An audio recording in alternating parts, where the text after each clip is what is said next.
His name was Jim. And Jim was an ordinary Christian with an extraordinary vision.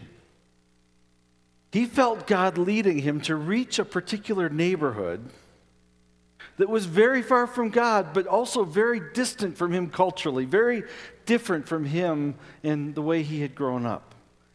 And he thought, God, how am I going to reach people that are so different from me? How am I going to touch the people in this neighborhood with the gospel?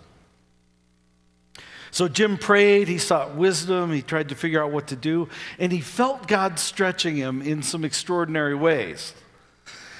He realized that if he was going to connect with these people, he had to learn how to relate to them. And one of the problems was he dressed very differently than the people in the neighborhood. He wore business suits, and they wore like baggy clothes and stuff. So he thought, okay, I'll wear the baggy clothes. He had proper English. They spoke with kind of a street language. So he thought, I got to learn to speak the language that I, can really connect with these people in the neighborhood. So he learned how to talk the street lingo.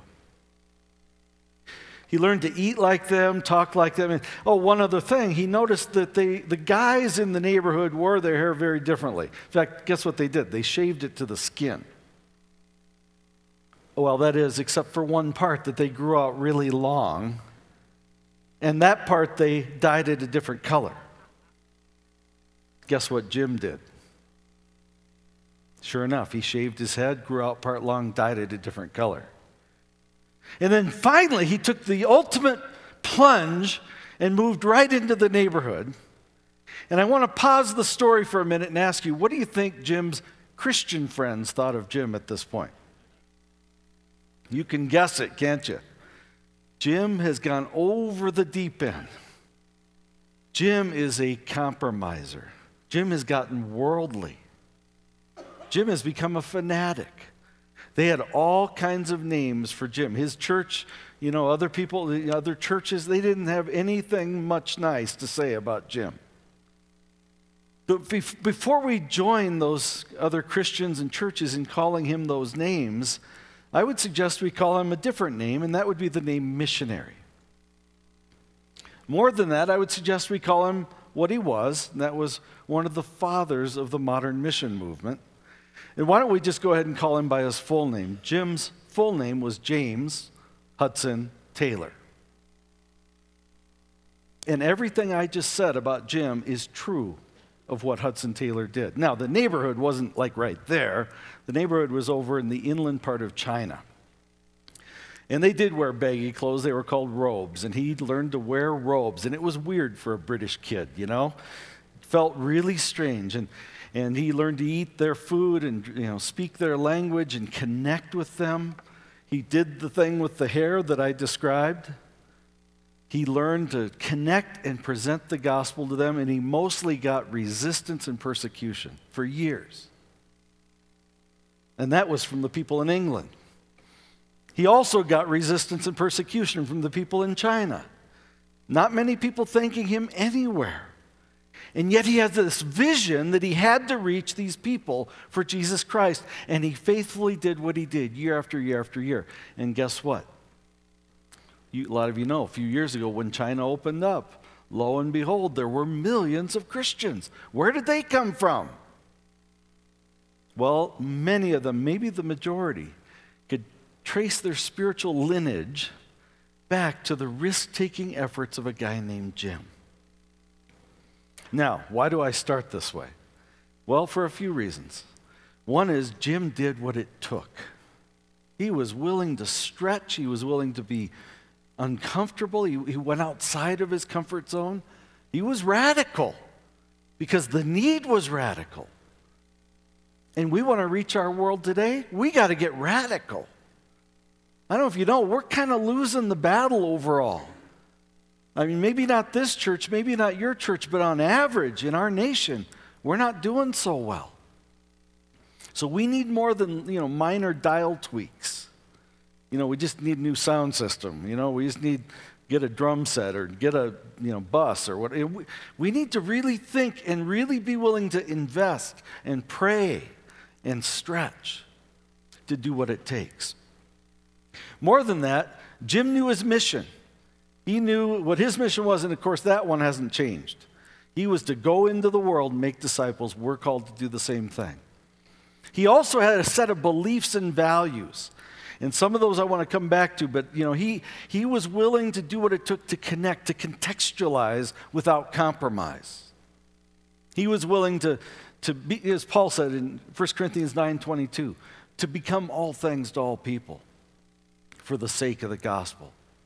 So he was clear on his mission. He had some beliefs and values that guided him, and he had a strategy that worked. But I don't want to talk anymore about his beliefs and values, his strategy.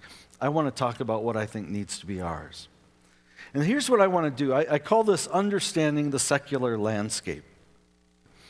I want to do my best to draw a picture of the culture that we live in right now here in America. And I want to talk about some beliefs and values, 7 of them in particular, that I think we need to hold to. Now, you can debate these. That's fine. If I get you stirred up in debating these, I've succeeded.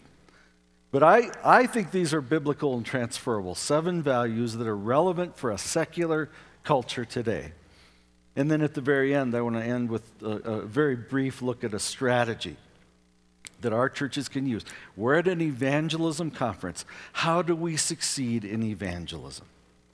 Well, let's look at 7 beliefs or values. And I'm going to ask you to kind of dual task with me. I saw the little notebooks you got, or maybe you have some other paper. Turn to a page, find a page, and we're going to put up on the screen here a PowerPoint. You see this blue rectangular shape at the top of a page, all the way to the edges of the page. Draw a rectangular shape, a box, and then if you would, fill that in as I fill this one in on the PowerPoint.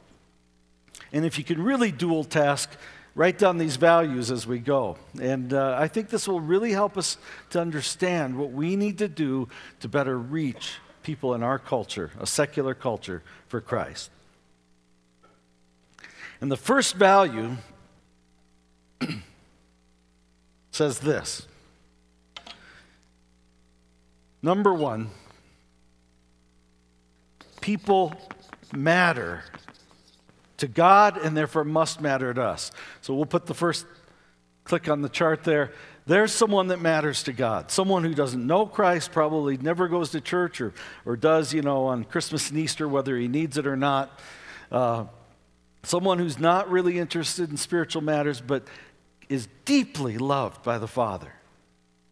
This is someone Jesus came to seek and to save. This is someone of whom God is not willing that he would perish, but wants that guy to come to a knowledge of the truth. And it flows out of the love of God, who so loved the world that he sent his Son. Will we reflect that love? And a lot of people, I get that love, yeah, let's get on to the hard stuff. Guess what? This is the hard stuff. To really adopt God's attitude, to stop thinking of people outside the family as the enemy and start saying they are affected by the enemy. You probably can't see that over there, can you? It's all right? Okay. Now I'm just going to put a heart here, because this really comes down to the attitude of the heart, and to say, if we're going to do evangelism, it had better be fueled by love and not by anything else. If you want it to have the impact you want it to have, and if you want God to bless it, if you want people to respond to it, and if you want to move, if you want yourself to be moved and the people around you to be moved, it's got to flow out of that. We get this one right, everything else flows out. I like the title of an old song by Amy Grant. She said, "Love will find a way." And I think if we get this one right, we're going to do whatever it takes to find a way to reach people who matter to God. So this is the foundation. Let me go on to the second belief or value. And I'll just warn you before I put the word up here, it's politically incorrect, but biblically true. That this person who matters to God, if he has rejected Christ or doesn't know God yet, is spiritually lost. And I don't know, there's some circles where they say, no, you can't use that word anymore. That's a judgmental word. That's a derogatory word. Well, I don't mean it in those terms. I mean it in the way Jesus meant it when he said his mission, my mission statement is to come and seek and to save that which was slightly off. right? Little bit confused. Good, but getting better. No, it wasn't any of that. It was that I came to seek and to save that which was lost. And I think this is important for us to stay clear that my neighbor, he's a great guy. I like him. But apart from Christ, he's in trouble. He's in a spiritual predicament. And he needs, well, we'll get to that on number 3. Let's give it a click on the chart. We now have the classic bridge illustration. You know, God's over on the right, the guy's over on the left. That chasm represents the distance between him and God because of his sin. This is still a beautiful picture, an accurate picture of the situation. So what does the guy need? Well, we all know there's only one solution, and that is he needs Christ. And give it a click, you'll see in red, it's kind of in dotted line. That's because I'm going to mess with your artwork here in a minute, but go ahead and put at least a slashes or dotted line. There's the cross of Christ. And this is the only solution. Again, politically incorrect statement. How narrow-minded of me. Well, Jesus had this sort of narrow-minded bent himself, didn't he? I flew in from Dallas. I live in Denver, but I flew from Dallas today, landed in Albuquerque, and I was so glad the pilot was narrow-minded. Because there are a lot of options where you could try to land an airplane. But he was like so, narrow to say, I'm just going to land on this one little path that leads to life. It's called a runway. And that's the situation in the world. A lot of people want to land the airplane all over the place. We have to have the courage to tell them the truth. There's only one path that leads to life. And so that's the basics, right? And I please understand, I understand that I have not presented any new revelation, but it's important that we build on the foundation of the gospel, which is the power of God unto salvation, Romans 1:16. This is where the power is. However, if we stop there, I think we're going to stop short of what we need to know to reach a secular culture, because this picture that we've drawn up here, go back one click if you would on the PowerPoint. That picture, it's the bridge illustration. I still use it all the time. We teach it in our Becoming a Contagious Christian course. By God's grace, I've had the privilege of leading 2 neighbors to Christ in the last year and a half, drawing this and showing it. God uses it. It's a great gospel illustration, but it's not a very accurate picture of our culture today. That was America back until about 1960s somewhere. Because that was the story. If I'm the green guy there, here I am, and it's like, I grew up in parochial school. I went through catechism or VBS or Sunday school. I kind of know the Bible. I kind of know the stories. I kind of know God's over there, and he loves me, and Jesus died for me. But, I don't know if I'm ready or not. But here it is, right? It's all right here. The problem is times have changed, right? If you stop there, that leads to an orientation to evangelism that says evangelism is an event.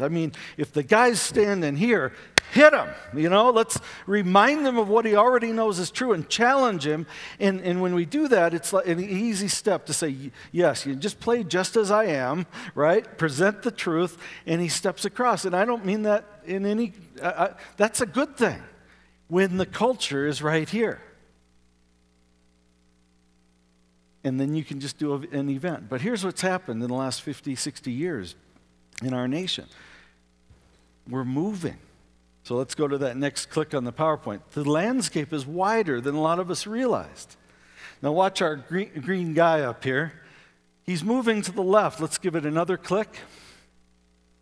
One more. And one more. I think this is a more accurate picture of a secular culture that we live in, that you start talking to someone about God loves you, and they're going, which God? There's so many options. First of all, I don't know if I believe in God anymore. Maybe some mystical power, right? Jesus died on the cross. Well, that's not what I heard from my Muslim friend.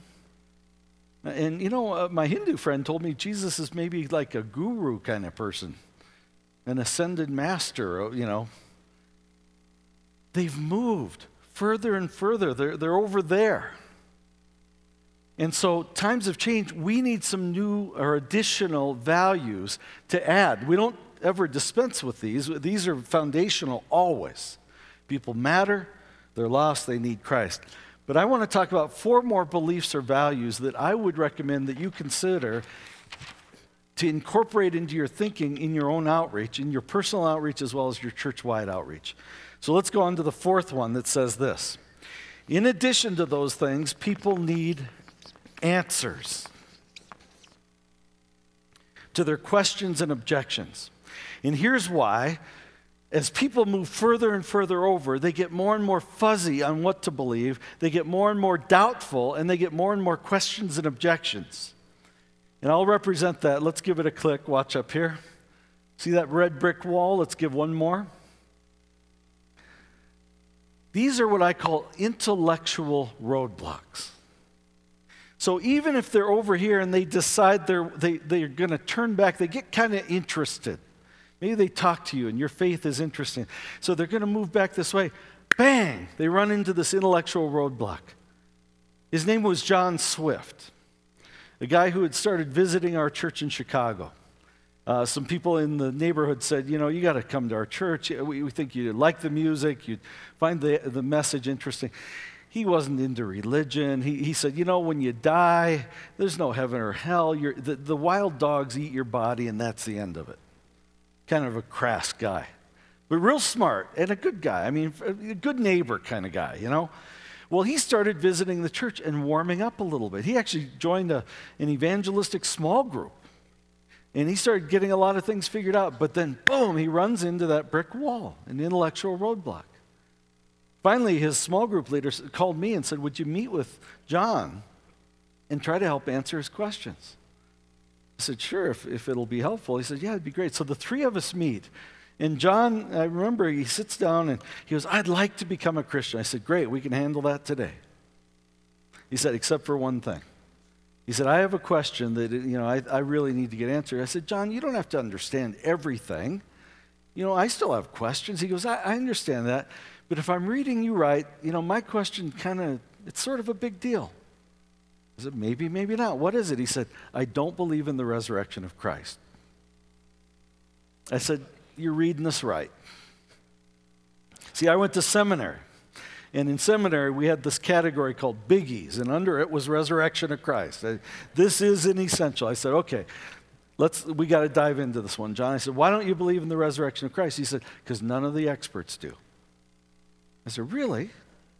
Which experts? He said, all those guys on TV all the time, the Jesus seminar people. You heard of them? No? Good. They're radical, left-wing, fringe liberal theologians who used to get together and vote on what else Jesus probably didn't say. I think they went out of business because I think they kind of voted Jesus out of saying anything. But anyway, he was very influenced by this, and a lot of the magazines and media used to quote him all the time.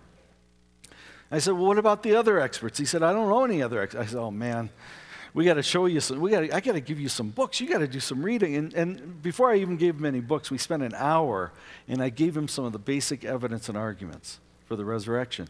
And he was opening up. And then I gave him a book. I said, read this chapter by William Lane Craig on the resurrection. He said, okay, I will. And then he's a businessman, goal-oriented. So I said, here's my challenge. You know, Easter's a month away. I challenge you, read the chapter, find the evidence, you'll see that it's true, and become a Christian by Easter. Really? I said, yeah, I think that's a good goal. He goes, okay, I'll read the chapter first. Get this, I love this. 2 weeks later, I get the book back in my mailbox with a note from John. He said, I read the chapter 3 times, then I read the whole book. I didn't even assign the whole book. He goes, then I bought copies for my friends that have the same question. Don't you love it when atheists do evangelism? And he goes, and you got me thinking, but I'm not there yet. So I think I shot him a note. You got 2 weeks to meet the goal, okay? Just keep looking at it and praying and thinking. Sure enough, 3 days before Easter, I was teaching in Australia. I called in and got my voicemail. There was a message from his small group leader saying, you'll never guess, John gave his life to Christ. And then I had the privilege later of baptizing him and his wife out in the pond by our church, just that next spring. But I'm telling you, when we answer people, when we give reasons, and I'm going to talk about this tomorrow in my main session, but this culture is dying for information and for answers. And when we give it to them, it doesn't make them a Christian. You don't argue someone into heaven. What you do is help, destroy the arguments. You tear down the wall. In fact, watch, this is pretty high tech, but you ready for this? Watch my walls here. Wow! I'm thinking about adding sound effects maybe some year. But anyway, you can just put an X through your walls, okay? When we give good answers, we help bring down the walls. And let me just say as a quick aside, for years, most of my writing and speaking was all on evangelism, and that's fundamentally what I am as an evangelist. But the last 5 or 6 years, most of my writing has been on apologetics, because I think this is so important, and especially for young people. This is life and death. And I'll just mention, I have my last 2 books. I have a book called The Questions Christians Hope No One Will Ask, the top 10 questions we're afraid of. And in that, I kind of go on the defense. 1 Peter 3:15 says, be ready to give an answer to everyone who asks. That's like they're coming at us with questions. You got to be ready to give your speech of defense, your apologetic. So I have that book. The other verse I often look at is 2 Corinthians 10:5, where Paul said, we demolish arguments, and we take captive every thought and make it obedient to Christ. That's going on the offense to knock down that wall. And I have a book called Choosing Your Faith in a World of Spiritual Options. That's offense, this is defense, and we've got these books available. We need to arm ourselves with the right information. And we need to arm the leaders in our church, and ministry leaders, and elders, and deacons, and especially youth leaders. So I hope you'll use these tools, and they're available back there. But anyway, one way or another, we got to get ready. We need to give answers. And when we do, we make it easier for people to turn around and move back to the gospel. Okay, let me go on to number 5. What else do people need? I think they need community. They are created in the image of a triune God. Within that triune God, that Godhead, there was fellowship and is fellowship and relationship throughout all of eternity. And we're made in that God's image. We're made for relationship. And yet we live in a culture where divorce tears relationships apart, tears families apart. We move from job to job to job, every 3 years, tears relationships apart. People are craving connection. And watch the chart. They're willing to go wherever they find it. See on the left? Often, they go the wrong direction. They want to go where, everyone's glad they came and everyone knows their name. Should we sing the song? Where is that they go and everyone's glad they came? It's a bar, right? And cheers. Fellowship. That becomes a substitute for the church. Other people join sororities or fraternities, or you go to singles clubs. I think this is part of why people join gangs, for connection. Certainly why some people join cults, join other religions. Often Muslims do a better job than us at extending community. And sure, you can come here. We'll take care of you. If we want to reach our culture, we have to learn how to extend community the right direction, where we say, you don't have to agree with us, you don't have to be a believer, you don't have to be a Christian to come and be with us. That's the goal. As a friend of mine says, we used to think conversion leads to fellowship. He said, if you're going to reach this culture, you got to learn that fellowship leads to conversion. So we have to find new ways to enfold people into relationship where they can go through a spiritual journey in community. And I have good news for you. The guy that wrote the book is going to speak to you tomorrow morning, Gary Poole, who wrote the book Seeker Small Groups. He's like the master of this. And he's going to tell you about these groups. Get this. At one time, he had like 1,100 people in these kinds of groups, mostly non-Christians in these groups in Chicago. And he kept track. 8 out of 10 of the people that were in those groups and stayed in those groups ended up becoming Christians. Do you know of anything that has the potential of reaching 8 out of 10, I think we all need to consider fellowship groups, small groups. We call them now spiritual discovery groups, where people can connect, ask their honest questions, go through a process, and move toward Christ. And Gary Poole is going to talk about it in his main session tomorrow and then in a couple of workshops later tomorrow. So people need community. Number 6, they need all of this presented in a way that has relevancy. In other words, it's got to connect. This is Hudson Taylor. I become all things to all people. If I'm going to reach a Chinese person, it might help if I speak in Chinese. This is Martin Luther saying, I just have a sense we'll reach more Germans if we quit preaching in Latin.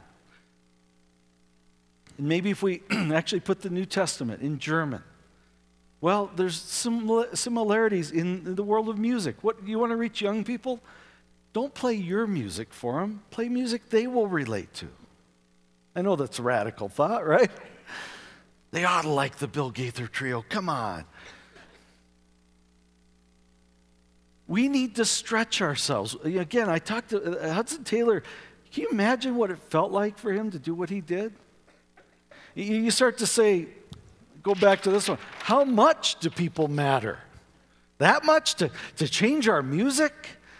To do a series that's relevant to young people, to address the questions Christians are avoiding?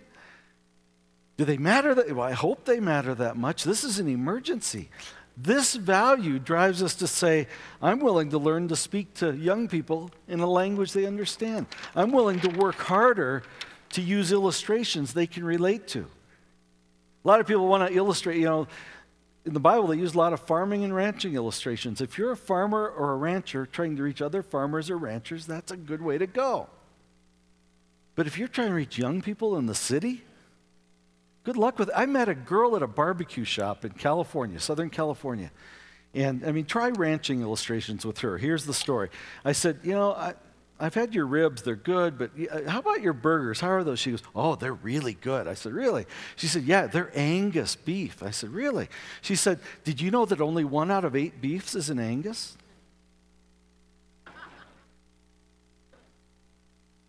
I said, I didn't know that. But I said, what did you say? Did you say 1 out of 8 beefs is an Angus? Yes. I said, I'm just curious, what kind of an animal is a beef? And my puppy sometimes when he can't understand what I'm saying, he cocks his head like this. That's what she was doing. And I finally thought, I've got to let her off the hook here. I said, is a beef kind of similar to a cow? She said, I think it is. And I just want to say to you, you want to reach her, don't use ranching illustrations. Figure out a way to communicate that's relevant. By the way, interesting thing. Jesus often used farming and ranching illustrations, and he was neither, right? He was a carpenter, but he was being relevant to farmers and ranchers. And then he would talk to fishermen. He used fishing illustrations. He was stretching himself to connect to the people. I mentioned music. One of my heroes and a friend of mine is Luis Palau, the great evangelist. Probably the greatest active evangelist in the world today. Now, don't tell him this. This is kind of a secret. He's in his mid-70s. He doesn't know that. He thinks he's 32. And he's active, and he's all over the world. And here's what he does. He goes and does these festivals, and they play rock music and rap music and hip-hop music in the name of Jesus. And Christian versions, right? But they play all this stuff. And then he gets up and preaches, and he leads young people to Christ. Kids that could be his great-grandkids almost, And he's relevant, and he's having an impact. But I love this, and I leave this with you to challenge all of us and to use this to challenge other people. He was interviewed on a Portland TV station, and the newscaster looked at him sort of like, Luis, why don't you act your age? She didn't say it, but you could see kind of how she was looking at him. She said, Luis, do you really like the music that you play at your own festivals? And without missing a beat, he said, of course not. but I like the people that like that music. Now, if we could just adopt that attitude, that we say some of the things we're doing in our church and in our outreach and our evangelism are not for you. And if you come to me afterwards and say, that didn't minister to me, I'm going to tell you it wasn't supposed to. You were supposed to send your grandkids and your kids and, the next generation that doesn't like church anymore, because that's who it was for. You're supposed to wear earplugs and go somewhere else. We're going to do multiple kinds of things to reach people in our culture. Now, I want to really quickly embellish the picture, and I'm out of time, so I'm going to finish up quickly. But watch the next click. The cross is going to disappear. It's gone. Hold your breath. It's coming back, okay? The reason I took the cross out is that's not the chasm the cross fills. This is. That's the sin chasm. Next click, there's the cross. Jesus died to pay for our sins. That's the message. We thought we were looking at that already. We weren't. Next click, watch on the right side. God's over there. Next click on the left. People are over here. And in between, there's something there, this chasm we've been looking at. We didn't even know what it was, which is on purpose, because often in the church we don't realize that chasm is there. What is it? It's the culture chasm.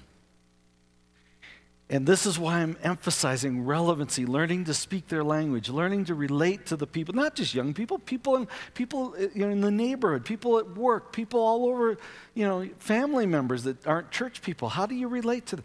You become like a missionary. You learn to speak their language, you study their culture, you relate to them without compromising your message. And so when you learn to relate to them, next click, see, the cross doesn't fill this culture. You have to. Paul said, I become all things to all people. It's not very comfortable sometimes. But to the Jew, I'm like a Jew. To those not under the law, I'm like one not under the law. Next click. Now, I'm going to talk to a girl that doesn't know anything about cattle. I'm not going to use ranching illustrations. I may have to talk about music or fashion. I don't know what but illustrate it in new ways. Talk to her enough to get to know her, and what does she relate to? One more click. I'm not sure we can ever fully fill that chasm, but we need to stretch ourselves to do all we can to relate to the people we're called to reach. And do it with relevancy, again, without compromise. People say, well, that gets dangerous, doesn't it? Yes, Jesus sent us as sheep among wolves. And it's a stretch, and you need accountability, you need wisdom, you need to pray, and you need to make sure you never compromise your morality or your teachings. But you stretch to connect in ways that Hudson Taylor did, ways Paul did, ways Jesus did, the ways we're all called to do. Finally, number 7, we do all of this over time. Give it a click. One more. See that time scale from people to the edge of the chasm? My buddy Lee Strobel was way on the left side when his wife became a Christian. He started looking into it, first to get her out of it. He thought she'd joined a cult. But he started studying it. He went into a process, and it took him almost 2 years to get from the left side of that chart up to the edge of the chasm. And he was quick compared to some people. After 2 years, he finally got to the edge of the chasm, with the sin chasm, with the cross, and gave his life to Christ. But we have to be patient. We have to afford opportunities for people to come and ask questions and consider it and be challenged, and then get offended and go away for 3 weeks and come back and, hey, glad you're back, and patiently, lovingly bring them through a process. And that's what I said earlier. If you just took the first 3 values, it leads to an event orientation. This leads to a process orientation where we have much more patience, and we just keep trying to think, how do we reach people really far away on the chasm or on the landscape? How do we reach people that are kind of part way, that moving in the right direction? How do we reach people that are on the edge and challenge them to step across the line of faith? We need to be thinking all across that spectrum and realizing people go through a process when they come to Christ.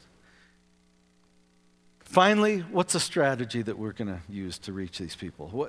Those were all beliefs and values. I want to end with this. Click it one more time. The strategy starts with Christians. I'm going to go up here. I'm going to be that blue guy, way up over here.